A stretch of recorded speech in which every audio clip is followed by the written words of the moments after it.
अस्सलाम वालेकुम सर, मेरा नाम है हसनैन लोधी। तो मुझे ना सन 2000 में हेपेटाइटिस बी हुआ था। तो उस वक़्त से मतलब मेरा ऑन एंड ऑफ मतलब मैं अपनी गोलियां खाता रहा हूँ, टेनोफो-बी, हिल्फोविर वगैरह।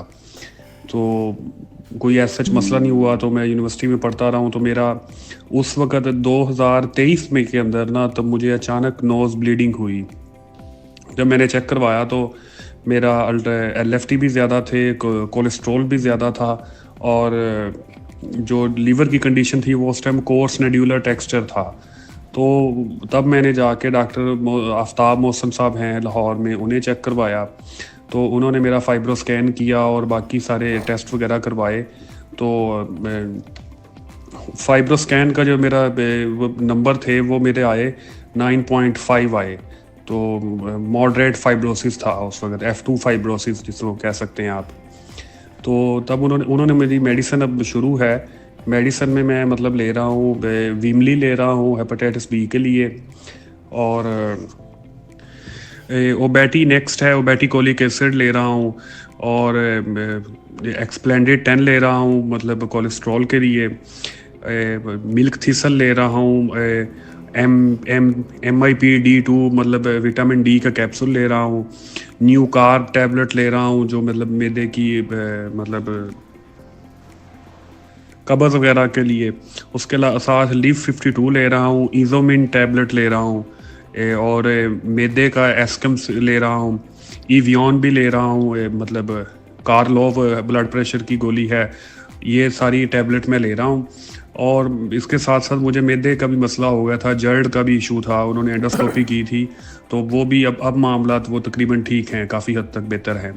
तो मेरा सवाल ये है कि ये मुझे मतलब क्या मैं जो मेरी अब लीवर की आपको मैंने कंडीशन बताई है, क्या मैं इसको रिवर्स कर सकता हूँ, या सारी उम्र मुझे इसी तरह ही गोलियां खानी पड़ेंगी, और किस तरह मैं अपनी लाइफस्टाइल के अंदर बेहतरी ला के इसको बेहतर कर सकता हूँ।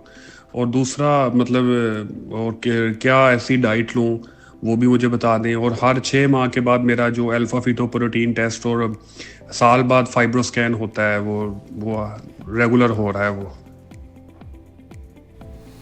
Thank you. आपने बड़ी तफसील से अपने बारे में बताया और मेरा ख्याल है कि आपका इलाज बिल्कुल ठीक और मुनासिब हो रहा है। इसी को जारी रखें और इसी तरह ही जारी रखें। आपका जो सवाल है कि क्या मेरा लिवर जो है वो रिवर्स हो सकता है, देखें थ्योरेटिकली तो जो F2 लेवल की फाइब्रोसिस है ये रिवर्स हो सकती है, प्रोवाइडेड जिस बीमारी की वजह से ये फाइब्रोसिस हुई है उसको ख़त्म कर दिया जाए, उसको ठीक कर दिया जाए। आपके केस में प्रॉबली वो हेपेटाइटिस बी है, मे बी फैटी लिवर भी हो अगर आपका कोलेस्ट्रॉल ज़्यादा रहता है। तो अगर आप इन दोनों को कम्प्लीटली रिवर्स कर दें तो टेक्निकली आपका लिवर वापस नॉर्मल हो सकता है।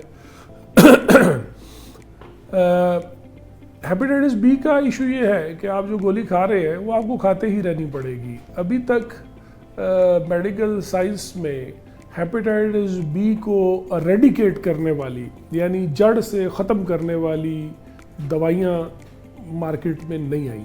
जिस तरह हेपेटाइटिस सी यानी काले यरकान की आ चुकी हैं, आप 3 या 6 महीने का कोर्स लेते हैं and hepatitis C is gone. Unfortunately hepatitis B के लिए जो अभी दवाइयाँ अवेलेबल हैं जिनमें से एक आप खा रहे हैं, ये खाते ही रहनी पड़ती है। रिसर्च काफ़ी ज़्यादा हो रही है, मे बी 2 साल 4 साल 5 साल में कुछ ऐसी दवाइयाँ हेपेटाइटिस बी के लिए भी आ जाएं जो कि 3-6 महीने खाने से हेपेटाइटिस बी ख़त्म हो जाए। टिल देन तो आपको ये दवाई खाते ही रहनी पड़ेगी। तो बाकी जितने आपके मसाइल हैं मेरा ख्याल है गर्ड के या कोलेस्ट्रॉल के, वो तकरीबन सारे वेल कवर्ड हैं। दवाइयाँ तो आप बहुत सारी ले रहे हैं, लेकिन जो चीज़ मिसिंग थी आपकी इंफॉर्मेशन में, उसमें आपका वेट या आपका बॉडी मास इंडेक्स जिसको हम BMI कहते हैं वो कितना है, कि आप ओवरवेट तो नहीं है। अगर आप अपनी आइडियल बॉडी वेट देख लें आपका क्या है, यानी आपकी हाइट के हिसाब से आपका एक वेट रेंज होगी, उसको देख लें। अगर आप ओवरवेट हैं तो अपना वेट ज़रूर कम करें, क्योंकि फैटी लिवर एक ऐसी चीज़ है जो डाइट की मॉडिफिकेशन से ठीक की जा सकती है। और जो आप ये सर्वेलेंस अल्ट्रासाउंड या अल्फा फीटोप्रोटीन से कर रहे हैं ये भी जारी रखें। तो तो आई थिंक आपकी मैनेजमेंट अच्छी हो रही है और आप भी बड़ा सीरियसली अपने आप को लेके रेगुलर दिखा भी रहे हैं, तो that is a good habit. तो होपफुली इंशाल्लाह आप ठीक ही रहेंगे। All the best.